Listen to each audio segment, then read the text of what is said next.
Hello बच्चों, class 12th के intermediate के फर्स्ट बुक के जिसे हम नाम देते हैं विद्युत आवेश और क्षेत्र, चैप्टर नंबर 1 के कुछ फॉर्मूले हम देखते हैं इस वीडियो में। चैप्टर नंबर 1 है यानी क्लास 12th की फिजिक्स पार्ट 1। इसका नाम है पहले चैप्टर का विद्युत आवेश और क्षेत्र। तो इसके कुछ फॉर्मूले देखते हैं चैप्टर नंबर 1 के। विद्युत आवेश, विद्युत आवेश तथा क्षेत्र, विद्युत आवेश तथा क्षेत्र फॉर्मूले यानी हम देखेंगे इस चैप्टर के सूत्र। देखिए, सबसे पहला सूत्र है हमारे पास, सूत्र नंबर 1, विद्युत आवेश। तो विद्युत आवेश का सूत्र है हमारे पास, विद्युत आवेश का सूत्र है Q बराबर प्लस माइनस एन इंटू ई, प्लस माइनस एन इंटू ई। और इसकी जो यूनिट है यानी मात्रक जो है इसका, आवेश का मात्रक होता है कूलाम। मात्रक क्या है इसका? कूलाम। और इसकी विमा क्या होती है? विमा होती है एटी। आवेश की विमा होती है एटी। और ये जो राशि होती है बच्चों, ये राशि होती है अदिश। विद्युत आवेश कैसी राशि है? अदिश राशि है। देखिएगा फॉर्मूला नंबर 2, दो बिंदु आवेशों के बीच, दो बिंदु आवेशों, दो बिंदु आवेशों के बीच वैद्युत बल, दो बिंदु आवेशों के बीच वैद्युत बल यानी कूलाम नियम। कूलाम नियम इस चैप्टर का इंपॉर्टेंट फॉर्मूला है कूलाम नियम। दो आवेश है हमारे पास Q1 और Q2, इनके बीच की डिस्टेंस है R। तो इसका फॉर्मूला होगा इलेक्ट्रिक फोर्स का F is equal to small k Q1 Q2 upon में R स्क्वायर। जहां हम लिखेंगे, जहां जो स्मॉल k है इसे कहेंगे नियतांक। क्या नाम है इसका? इसका नाम है नियतांक। और ये होता कितना है? 1/4 पाई अपसाइलन जीरो। इसे क्या कहेंगे? 1/4 पाई अपसाइलन जीरो। और इसकी वैल्यू होती है 9 इंटू 10⁹9। यूनिट होगी न्यूटन मीटर स्क्वायर पर coulomb square. Newton metre square पर कूलाम स्क्वायर। इसके बाद देखिएगा next formula, formula number 3। Formula number 3 देखिएगा। फॉर्मूला नंबर 3 क्या है? फॉर्मूला नंबर 3, फॉर्मूला नंबर 3 है वैद्युत क्षेत्र की तीव्रता। वैद्युत क्षेत्र की तीव्रता, वैद्युत क्षेत्र की तीव्रता E बराबर, ये फॉर्मूला होता है F अपॉन में टू नोट, F अपॉन में टू नोट। और इसकी यूनिट क्या होगी? इसकी यूनिट मतलब इसका मात्रक क्या होगा? इसका मात्रक होगा बच्चों न्यूटन पर कूलाम, न्यूटन पर कूलाम।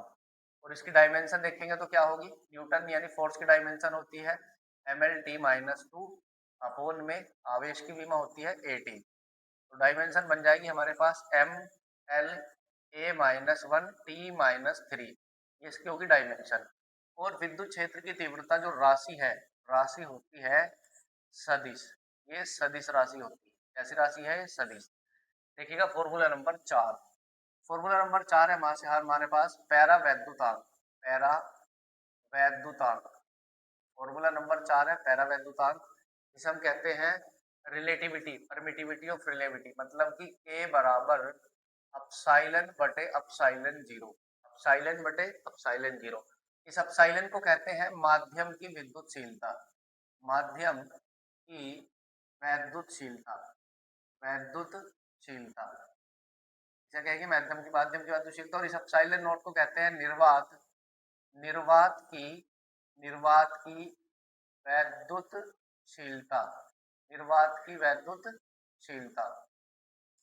और इस अपसाइलन नोट की जो वैल्यू होती है वो होती है 8.85 इंटू 10⁻⁻12। और इसकी यूनिट होती है कूलाम स्क्वायर पर न्यूटन मीटर स्क्वायर। देखिएगा फॉर्मूला नंबर 5, फॉर्मूला नंबर 5 है बिंदु आवेश के कारण, बिंदु आवेश, बिंदु आवेश के कारण, बिंदु आवेश के कारण वैद्युत क्षेत्र की तीव्रता, वैद्युत क्षेत्र की तीव्रता, वैद्युत क्षेत्र की तीव्रता। ये फॉर्मूला होता है E बराबर K Q अपोन में R स्क्वायर। बिंदु आवेश के कारण विद्युत क्षेत्र की तीव्रता होता है K Q अपोन में R स्क्वायर। जिस फॉर्मूले में K यूज हो रहा हमने पहले ही आपको बता दिया, जो K होता है, ये K किसके बराबर है, अभी पीछे बताया था 1/4 पाई एप्सिलॉन 0 के बराबर है। तो K Q अपोन में R स्क्वायर। देखिएगा फॉर्मूला नंबर 6, फॉर्मूला नंबर 6।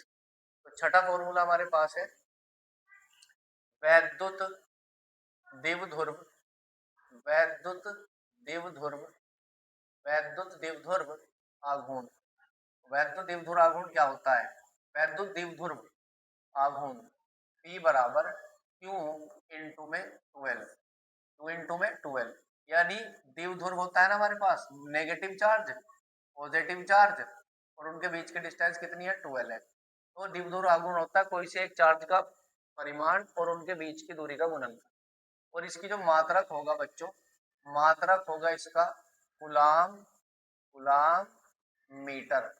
और इसकी विमा क्या होगी, इसकी विमा होगी ATL। क्या विमा होगी, ATL, अटल बिहारी वाजपेयी या लता मंगेशकर। ठीक है, फॉर्मूला नंबर 7 आता है वैद्युत, वैद्युत द्विध्रुव, वैद्युत द्विध्रुव के, वैद्युत द्विध्रुव के कारण अक्षीय स्थिति में, अक्षीय स्थिति, अक्षीय स्थिति में, अक्षीय स्थिति में वैद्युत क्षेत्र की तीव्रता, वैद्युत क्षेत्र, वैद्युत क्षेत्र की तीव्रता, वैद्युत क्षेत्र की तीव्रता E बराबर ये होता है 1/4 पाई एप्सिलॉन 0 2P अपोन में R का क्यूब। द्विध्रुव की अक्षय स्थिति में विद्युत क्षेत्र की तीव्रता, फॉर्मूला नंबर 8। यही फॉर्मूला होगा, अब अक्षय नहीं होगा, अब यहाँ निरक्षय होगा। निरक्षय स्थिति में विद्युत क्षेत्र की तीव्रता E बराबर 1/4 पाई एप्सिलॉन 0 P अपोन में R का क्यूब। और इसके बाद इसी का पार्ट 1 यानी कि 9वां फॉर्मूला होगा एक समान, एक समान, एक समान वैद्युत, एक समान वैद्युत क्षेत्र में बल आघूर्ण, एक समान वैद्युत क्षेत्र में बल आघूर्ण। तो बल आघूर्ण का फॉर्मूला होता है टो बराबर PE साइन थीटा, तो बराबर PE साइन थीटा। तो ये आपका जो चैप्टर नंबर 1 है विद्युत आवेश और क्षेत्र, विद्युत आवेश और क्षेत्र का पार्ट ए है। हम ये ए पार्ट के फॉर्मूले हमने यहाँ तक लिखे हैं, टो बराबर PE साइन थीटा तक। थैंक यू, मिलते हैं आपसे कल की वीडियो में।